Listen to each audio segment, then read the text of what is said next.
I would say these are roughly 24 pages, back paper issues, and then a mini series of 4. He did the same thing on Preacher and Bloody Mary, and after that, like, he made a first Preacher run, and then after it was successful, he made another Preacher run. And this is the first Bloody Mary run he had, and after this he made a second one. And I read the second one, which is the review in the previous video. And this is like, yeah, I mean, this should be the thumbnail. And this is like the Bloody Mary, the first Bloody Mary he made. And this is a masterpiece. I mean, it's not the best comic I've ever read, but let me tell you why. Let's go into it. I will spoil this heavily, but this is also, how do I say it? It is storytelling at its finest. Let's take a look. If I could have, I would have gotten my hands on an English version of this. I just could afford the German version. It was a bit cheaper, but let's see. It's definitely, I guess, much more enjoyable in the original language, but let's get into this. So, Bloody Mary, the first run, Garth Ennis, Carlo Ezquerra, but I think the Carlos Ezquerra is inked by a different guy this time. And we start in Cathedral Notre Dame, Paris, 2nd December 2012. For us, it's the past, but this came out in 1996, so it's well into the future. And Bloody Mary is at Notre Dame. Notre Dame is all destroyed, and something's going on here. And Bloody Mary enters the Notre Dame. A bunch of war veterans, everybody's trying to, yeah, you get the picture. And look at this panel, and then she goes down the stairs and encounters some resistance, but because she's a nun, she gets, how do I say?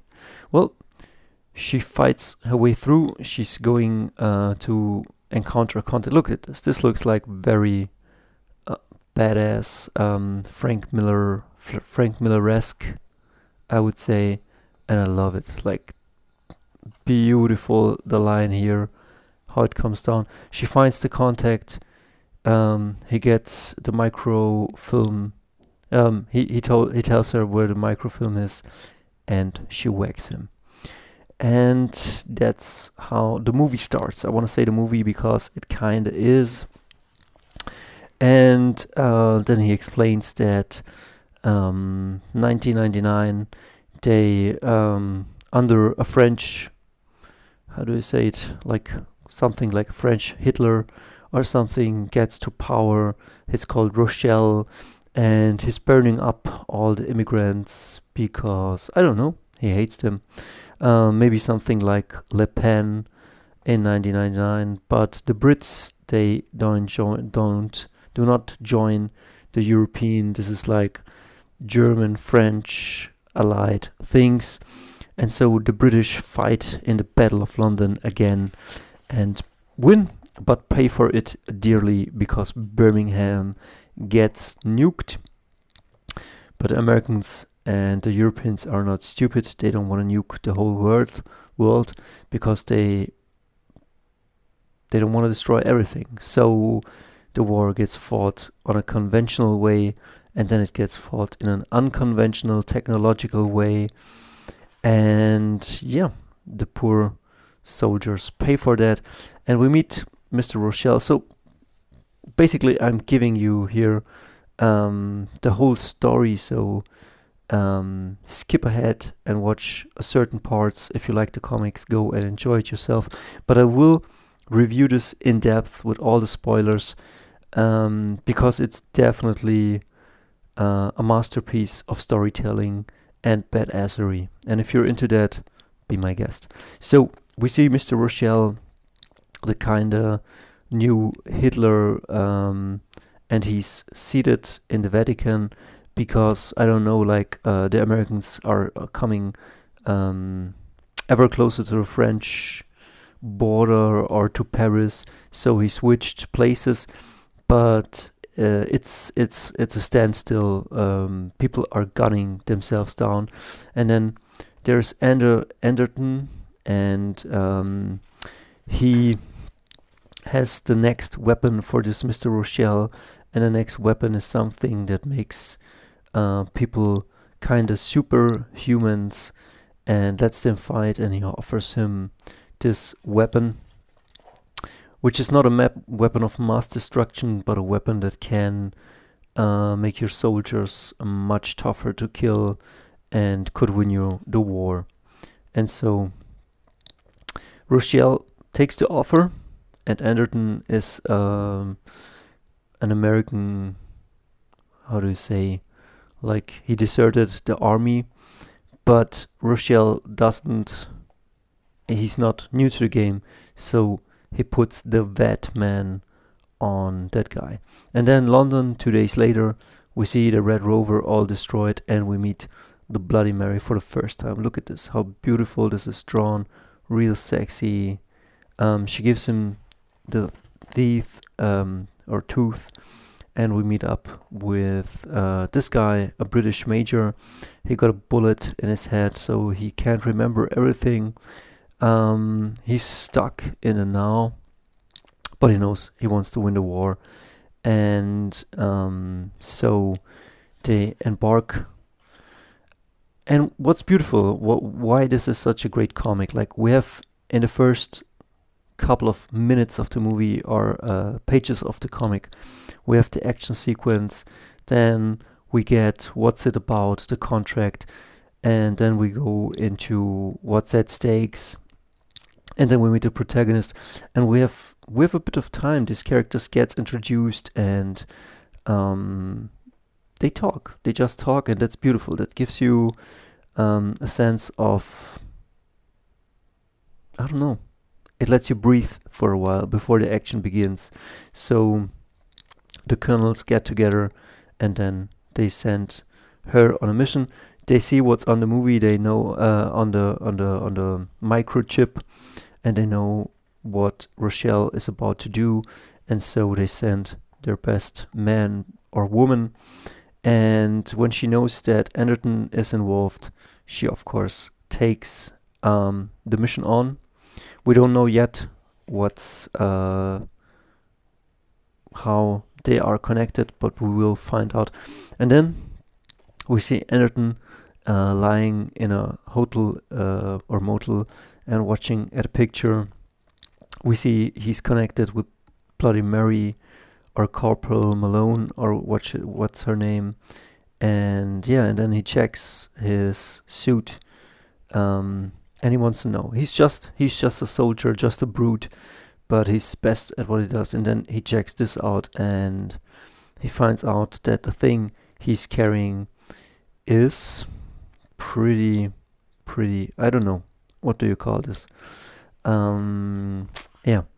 And then by the end of issue 1, sorry for spoiling a spoil, but you can stop anytime you want and get yourself the comics. And then he's pretty much himself one of the super soldiers. End of part 1. It starts with a bang, it ends with a bang, and now we go into issue 2, Bloody Mary. This is a cover for the American comic. And so we have pretty much World War spy comic. This is the Batman, and this is how the second issue starts. Very beautiful. We start in French. December the 5th, there's a guy, he's tasting wine, he has big vats of wine, and this is called the Batman. I do encourage you to watch this guy's review, because this guy is laughing all the time, even though you don't understand a thing. If you don't understand like Spanish or Portuguese, it's pretty funny, much funnier than my review, but well, I try. And so the Batman gets introduced. He's like a French snob assassin with dogs in a mansion, and this beautiful, strange nose, and he's a real bad guy. And Rochelle is trying to get him to do the job. And then when he mentions Anderton, he says, "Oh yes, yes, I do the job." I don't know what he does with those vets, but definitely he gets the people, and he makes wine out of them. I don't know, but pretty cool bad guys. And then look at this scene, like we get right into the action, the French coast. Like this looks something like out of a movie, like like a good Michael Bay movie. They're going in, they're talking. We get to know the characters really beautiful. Like before the action starts, we get like some build up. We get some beautiful pictures. We get like this mouth. Look at this guy, like right from Judge Dredd.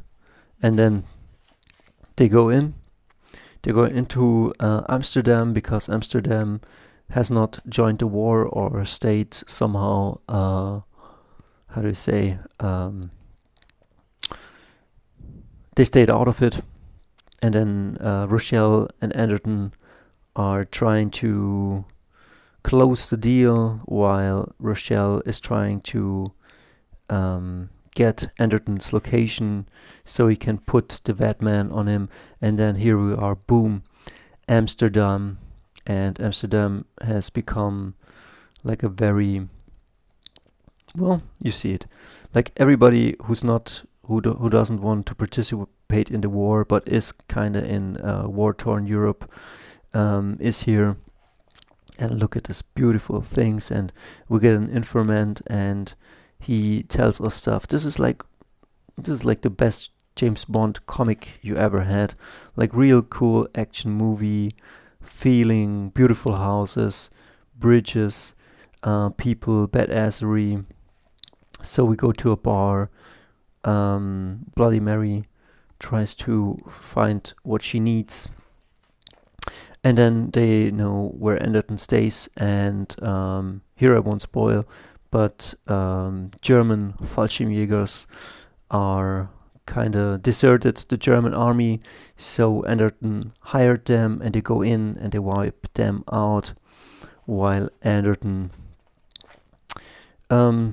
plays his part. So a bunch of beautiful shootouts between him, Bloody Mary, her team, his team, and just amazing stuff. Like I cannot even, like, what do I have to say? And then Batman joins the fight, the French assassin, and gives Anderton a freaking headshot.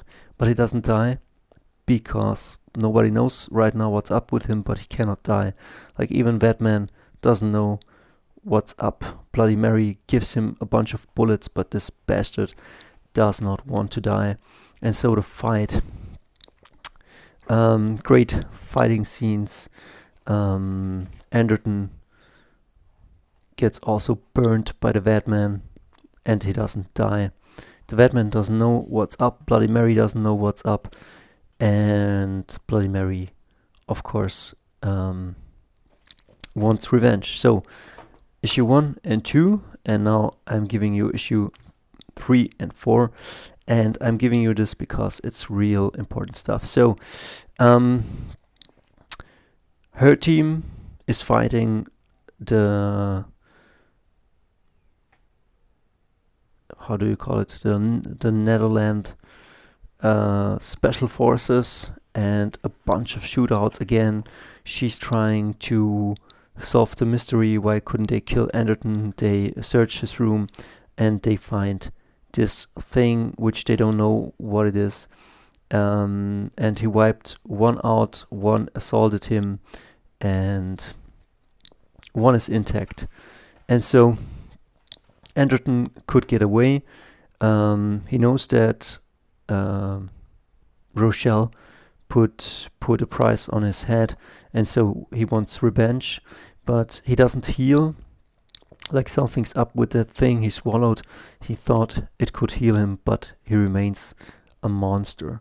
So a train full of Italian soldiers are going home, and they kinda interfere with Anderton, and then they pay the price.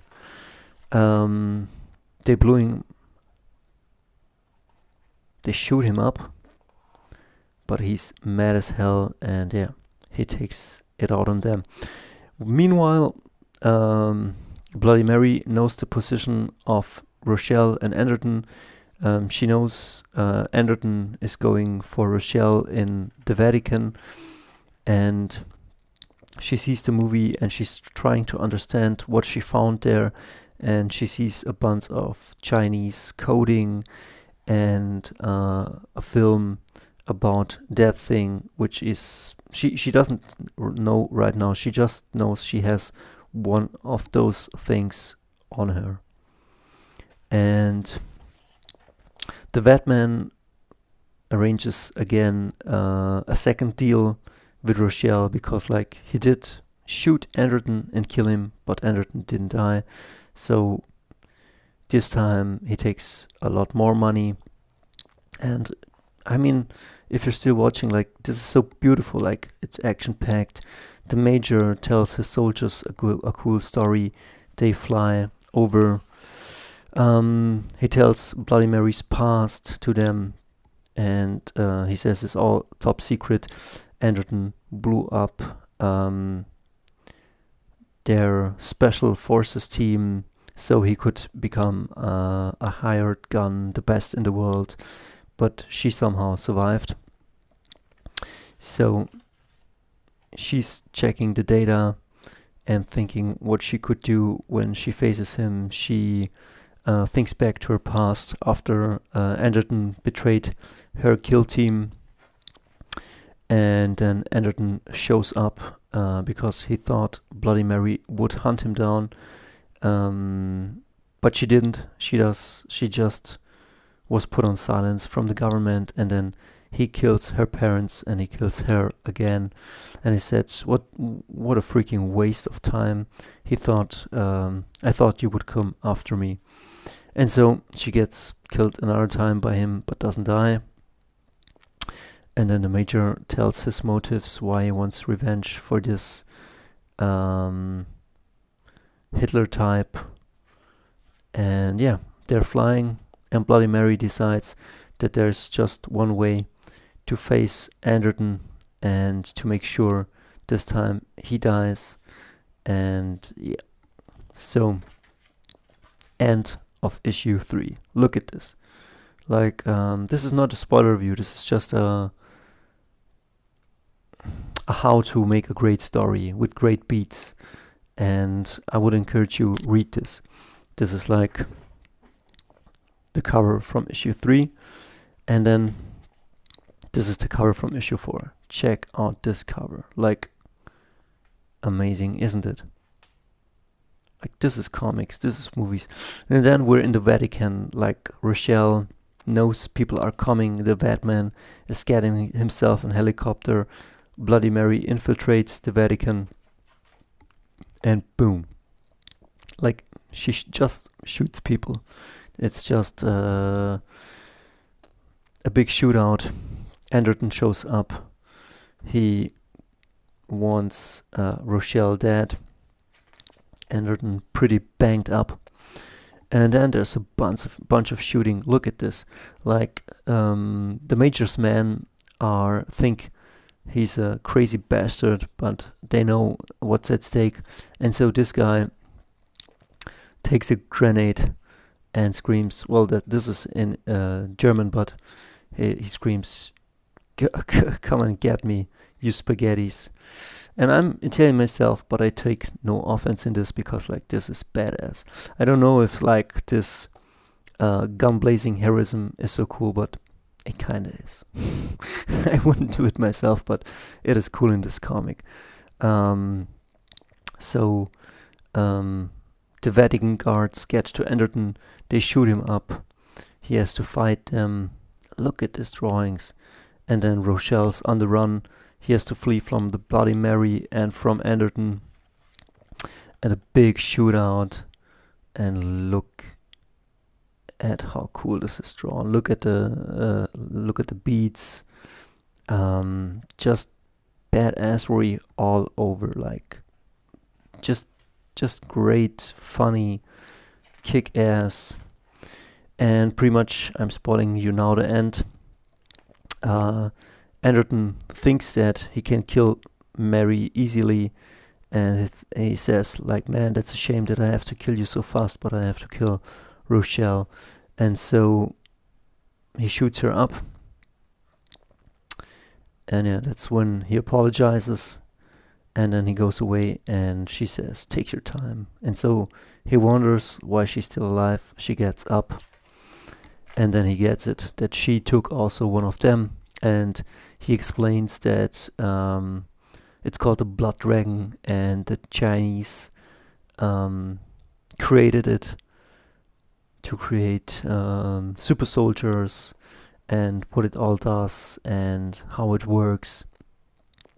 A bit of explanation and exposition, but it's totally cool because, like, right then and there, the action starts again. I would say I would have put some highlight on this knife so it's easy to read.